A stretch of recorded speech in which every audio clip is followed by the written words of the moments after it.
I'm Christopher Hine, and today we're going to be talking about Kanren waza, and so this is one of a three-part series on the Kanren waza for ude-ose.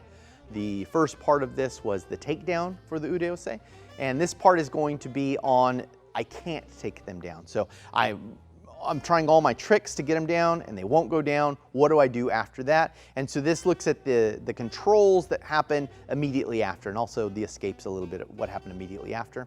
I'm gonna call Josh over here. We're gonna go to work. Josh. Okay, so now we're gonna talk about the ude-ose position, and I cannot possibly get the takedown. So all the Kanren for the takedown are the dominant step through once you know he's touching on 3 points, to pull him back and forth between those points, so wherever he's adjusting his hand, to adapt to that. And then I can also, in addition to that, use the Ikkyo, the Rokyo, going straight into the shoulder, and I can use the wrist in lots of ways to help get him down. Now, let's say we have a guy that I absolutely can't take down, and I need to deal with this guy, right? So let me give you an example of what I mean.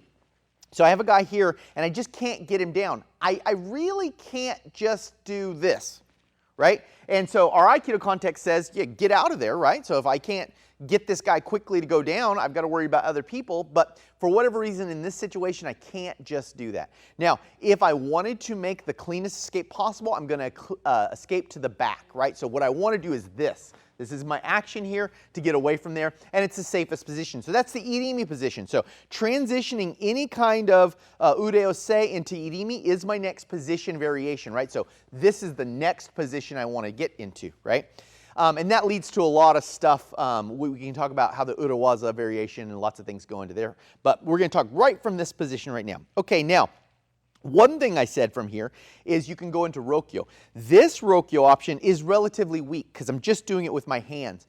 We can go into a formal Rokyo pin, so if I really just have to get this guy down, maybe a situation where I know it's one-on-one or I have numbers on my side and I know I just need to take him down, I can shoot through here and drop all of my body weight on this elbow. And this puts a ton of weight onto this elbow and makes it really hard for him to do anything. I've used this many times trying to deal with angry, aggressive people in non-organized situations, right? So I'm here like this, and then I can really drive in and I can get my whole body weight in there, which is really, really nice to do that. But it's a little beyond what we're going to talk about in this. We're going to talk about situations that fix this, okay? Now, understand I'm trying to roll that Ikkyo, but if he dislikes me trying to roll the Ikkyo, he's going to push his elbow back as he's standing up, right? So what he's looking for is this stand up. If I can tell he's doing that, one thing I can do is prep his hand in advance, right? Now, as he stands up with that prep, he's putting himself, see, he doesn't want to stand up now because he's putting himself into Ikkyo. If I feel that he's too strong, so if my grip's not strong enough and he stands up and he can tear his hand out of there, then what I do is I put this on my body and I can put all my body weight into this. Now as he tries to stand up, no go, right? So even a really small person can usually get some benefit out of this with the wrist. Now there's lots of things about the Ikkyo, and when we get to the Kanren for Ikkyo, we'll talk about all the little adaptations, but understand that if I can't get this guy down, I can adjust my grip here and then let him come up essentially, and he won't want to because of this Ikkyo. Now the moment that he hits the Ikkyo and rolls forward to get away from the Ikkyo, I can then drive down. We see this in the Ikkyo multiform, right? So we see this same basic idea in the Ikkyo multiform. Likewise, once I've got here, I can put a lot of force into that to try and get him to go where I want. Now notice, once I apply the Ikkyo, what Josh inherently wants to do, turn his back, which makes it easier for me to make my irimi for my escape, right? So again, if it's like I just got to get out of there at this point, I realize he's got friends or whatever, and I want to get out of there, I can turn that Ikkyo, he turns his back a little bit, and that gives me a second to get out. Okay, now, let's say this guy can stand up all the way. So he stands up, boom, all the way. My Ikkyo is not strong enough to hold him here, and I didn't get to place it against my body to lock myself down, so I got into a bad position. So as he comes up, I can transition into Sankyo, right? Now look, I'm not trying to hold this all day. This is not my super control position. If I'm a lot bigger than him, that might work out. But if he's bigger than me, this is going to be a momentary thing so I can get out of there, right? So, and actually my exit should be made this way is what I should be looking for. But that's my idea, right? So from here, I'm just looking to make my escape. Now, if I'm a lot bigger than him, I can control and go into all the Sankyo stuff.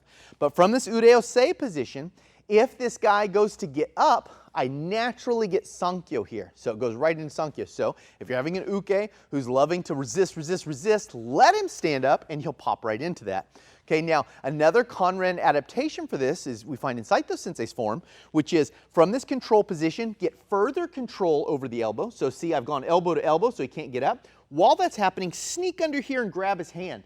And now the second he tries to raise, he's getting right into that Sankyo. So he's turning that Sankyo immediately, which makes it really, really strong. Another thing that can be done with this is Rokyo, Yonkyo. From him getting up, I set up a Yonkyo. So now if he wants to get up and I relieve the pressure of this, he gets up just like that, and he wants to drop this arm because that's more comfortable.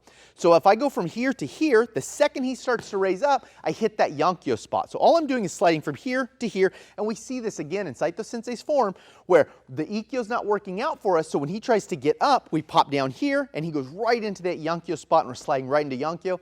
When we get to the Kanren for Yonkyo, we'll talk about all the different Yonkyo positions from there. But all these ideas are based on him standing up, right? So he wants to stand up. And then, of course, if he gets all the way up, we have all the Kanrens that we had from Ikkyo that we talked about before. So you can revisit that section if he actually gets up and I didn't manage to maintain the control. So again, from this position, if we're trying to make our takedown, that was the last video. This video is him trying to get up. I can set up the Nikkyo, so as he gets up, he runs right into Nikkyo. If I need to be stronger to do that, I put it against my body, I turn in and we get the Nikkyo.